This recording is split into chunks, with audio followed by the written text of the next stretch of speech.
구독, 좋아요 눌러주세요. 며칠 전 고객님이랑 나눈 대화가 갑자기 생각이 나서 유튜브 영상을 찍어봤습니다. 며칠 전에 고객님이랑 머리를 하면서 그분이 지금 일을 하고 계신데요. 근데 자기 주변에 미용실을 차린 친구가 있는데 그 친구도 같은 회사를 다니다가 미용실을 차린 거예요. 근데 미용실을 차려서 이제 가끔 가다 보니까 손님이 갈 때마다, 놀러 갈 때마다 손님이 있는 걸 확인을 하고, 아, 미용실이 잘 되는구나, 이런 얘기를 하시더라고요. 그러다가 그러면 나도 조금만 더 일을 하고 그 다음에 할 거 없으면 나도 미용 기술 배워가지고 미용실이나 차려야겠다, 이런 말을 하시더라고요. 사실은 기술직이니까 그거를 제가 배우지 마세요, 아니면 지금 배우면 미용실 차리면 큰일 나요, 이런 말 자체를 제가 할 수가 없는 상황이라 그냥 배워두시면 좋죠. 배워서 써먹을 수 있으면 더 좋고, 배워두시면 나쁠 거 없으니까, 국가 자격증이니까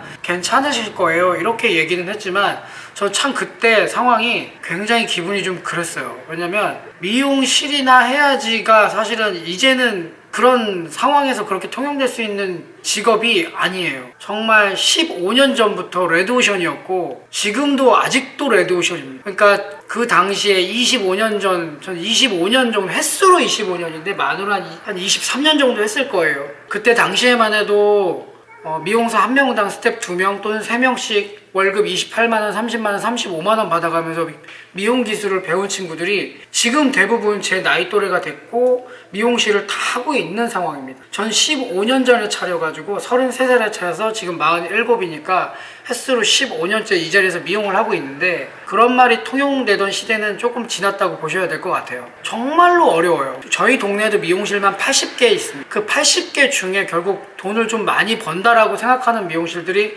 제가 생각할 때 3-4군데 정도밖에 없어요. 그리고 돈 좀 번다 하는 데들이 20개. 그 돈 좀 번다는 얘기가 제가 볼 때 차렸을 때 그 이자 비용이랑 이런 걸 다 감당하면서 자기 월급 이상을 가져가시는 분들을 얘기하는 겁니다. 그리고 자기 월급 정도밖에 못 가져가시는 분들이 대부분이거나 이도저도 안 되는 상황에 계신 분들이 나머지실 거예요.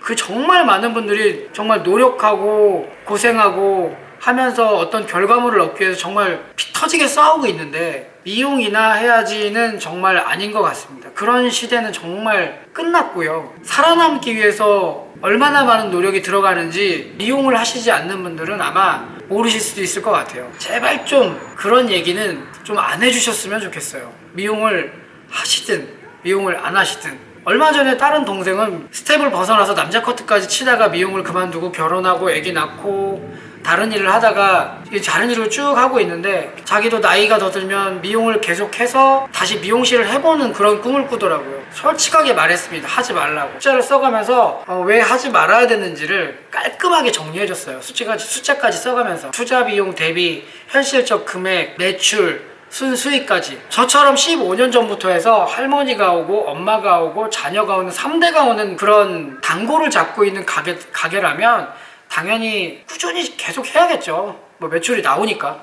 그치만 이제 막 시작하는 친구들은 매출이 없이 시작한다는 게 얼마나 힘든 건지 몰라요. 정말 맨땅에 헤딩하기인데, 얼마 전 제 친구도 미용실을 사실 차렸습니다. 저쪽 제가 있는 동네에 바로 옆 동네에 가게를 차렸는데, 그 친구도 사실은 개선을 하고 들어가긴 했어요. 그러니까 이것저것 들어가고 얼마를 버티면 될 것 같고 이런 식으로 해서 좀씩 쌓아가면 될 것 같고 이렇게 얘기를 하고 사실 들어갔는데, 막상 나라 상황이 막 이 지경이 되니까 정말 정신 못 차리게 현타가 온 거죠. 근데 그 친구는 잘 할 수밖에 없어요. 경력도 굉장히 높고 그리고 기술적으로도 굉장히 좀 완성도가 높은 친구라서 그리고 단골도 어느 정도 있고 매니아층도 형성이 되어 있는 친구라서 잘 될 수밖에 없는데, 어찌됐든 그렇게 잘하고 그렇게 매니아층들이 있는데도 불구하고 굉장히 힘든데, 웬만한 분들이 사실 미용실을 한다고 하면 그냥 제가 볼 때는 6개월 또는 1년 못 버티고 그냥 접을 수도 있어요. 제가 걱정하는 건 그로 인해서 뭔가 해봐야겠다 생각하고 미용실을 해본 건데 상황이 더 안 좋아지는 상황들이 만들어질 수 있기 때문에 가급적 정말 준비가 안 된 상황에서는 안 하는 게 낫지 않나. 개인적으로는 그렇게 생각합니다. 아마 개인적으로라고 얘기는 덧붙였지만 아마 대부분의 현업에 종사하시는 미용실 원장님들도 아마 같은 생각일 겁니다. 결국 자기 밥그릇 가지고 사실은 나눠 갖기 식이에요. 손님은 정해져 있어요. 그러니까 예를 들어서 1000명이라면 100개에서 10명씩 가져가던 손님을 이제는 200개가 되면 5명씩 밖에 못 가져가는 거죠. 결국 그렇게 되면 아예 밥그릇 자체를 놔야 되는 사람들도 있어요. 이거는 정말 어떻게 보면 가장 안 좋은 상황인데 1000명을 100군데씩 나눴을 때 10명씩 가져간다고 말씀드렸지만 그 10명씩 못 가져가던 데도 있거든요. 결국은 10명 중에 2~3명밖에 못하고 어떤 가게는 10명이 아니라 30명, 40명을 하는 가게들도 있기 때문에 그 안에 내가 뛰어들어서 정말로 차려야겠다.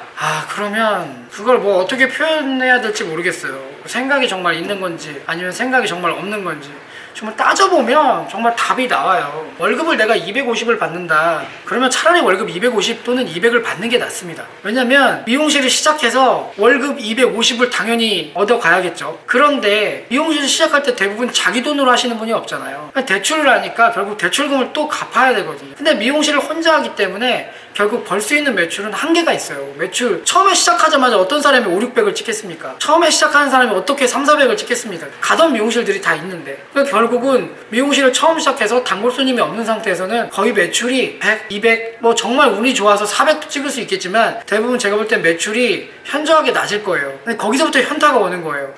내가 차린다고 손님이 들어오는 게 아니잖아요. 차렸을 때 거기를 꼭 가야만 하는 이유가 있어야 돼요. 꼭 가야만 하는 이유를 또 만들어야 되고 만들지 않았는데 우리 미용실 들어오길 바라는 거는 감나무 밑에서 입 벌리고 감 떨어지기 기다리는 거하고 똑같아요. 결국 준비 없는 오픈이 결국 그런 식이 돼버리는 거죠. 준비가 됐어도 힘들 판에 준비까지 안 돼 있으면 어떻게 그게 살아남을 수 있는 미용실이겠습니까? 모든 장사가 똑같잖아요. 음식 장사도 마찬가지고 뭐 옷가게도 마찬가지고 옷가게도 모르는데 옷가게는 딱 차려놓는다고 손님이 들어오는 게 아니잖아요.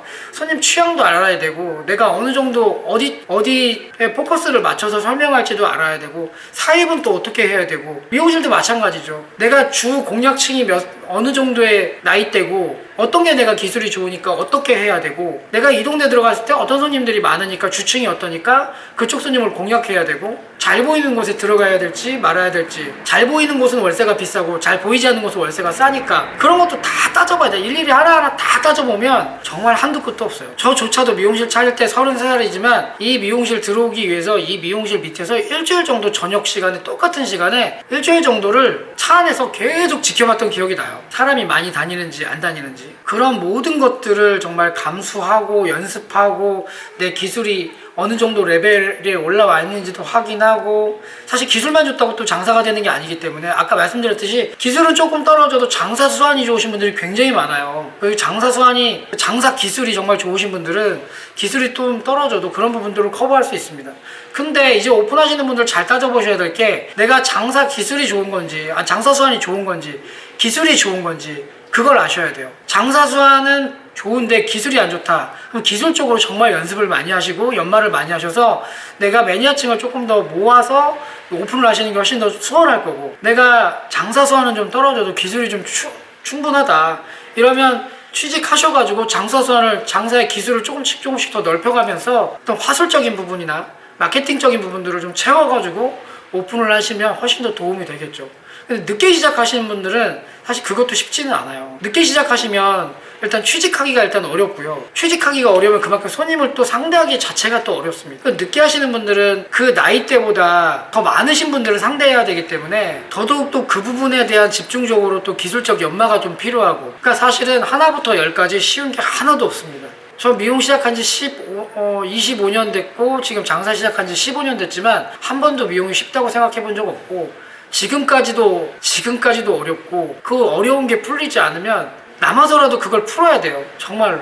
저희 가게는 클레임이 없습니다. 이 말하면 되게 웃기죠. 클레임이 없다는 게. 클레임은 없는데 보정은 있어요. 전 클레임이라는 말을 별로 좋아하진 않아요. 사실 그래서 저 같은 경우는 클레임 될 만한 부분들은 제가 먼저 얘기해서 반드시 예약을 잡아서 다시 해드리고 있습니다. 다시 와야 될 이유를 만드는 어떤 마케팅의 하나죠. 솔직함이 저는 좀 마케팅인 것 같아요. 그렇게 15년을 해왔고 얼만큼 자리를 잡아서 지금은 그래도 상위권에 있는 미용실인데 이런 나라 상황에서는 저희도 뭐 다를 게 하나도 없습니다. 잘 되고 안 되고를 떠나서 다들 똑같습니다. 제가 결론을 말씀드리자면 지금 상황에서는 미용실을 차리기보다는 또는 내가 어떤 자영업을 함에 있어서 그걸 하기보다는 그거에 앞서서 조사하는 시간이나 그걸 준비하는 시간이 꽤 길어야 돼요. 그러니까 내가 어떤 걸 하겠다 그러면 그거에 대해서 정말 많이 파고들어야 되고 집중해야 되고, 나는 집중했어, 난 파고들었어, 그거 어디까지 해보셨는지가 궁금해요. 솔직히 그거는 자기주관적인 거잖아요.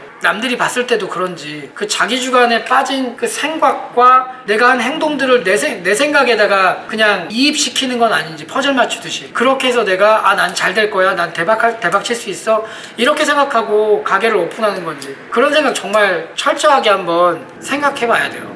아무튼 저는 제가 미용을 하고 미용을 오래 해서 그런지 대부분 미용 쪽으로 얘기를 했는데, 미용뿐만 아니라 뭐 음식점도 마찬가지고 그 맛을 내기 위해서 얼마나 많은 시간과 공을 들였겠어요. 또 단골 손님들을 만들기 위해서 얼마나 많은 와야 될 이유들, 그 마케팅적인 부분들을 만들었겠어요. 그런 걸 또 연습했겠습니까? 그러니까 굳이 말하자면 함부로 뛰어들지 말자는 거죠. 함부로 뛰어들지 말고 정말 내가 그 직업을 전향할 때는 정말 죽기 살기로 해야 되는데, 죽고 삶에 있어서 어떤 그런 도전의식이 충분히 준비되어 있는지, 그게 되게 중요할 것 같아요. 제발 함부로 미용이나 해야지 이런 소리는 안 했으면 좋겠어요. 제발 함부로 치킨집이나 해야지, 제발 함부로 장사나 해야지, 이런 얘기 정말 안 했으면 좋겠습니다. 자, 오늘도 여기까지 하고요. 여기 보면 여기서 여기 보이시죠? 저기 보이시죠, 머리?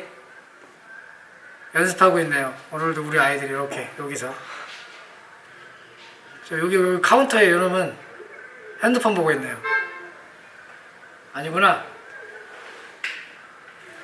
저기에서 저놈은 저 뒤에서 핸드폰 보고 있네요.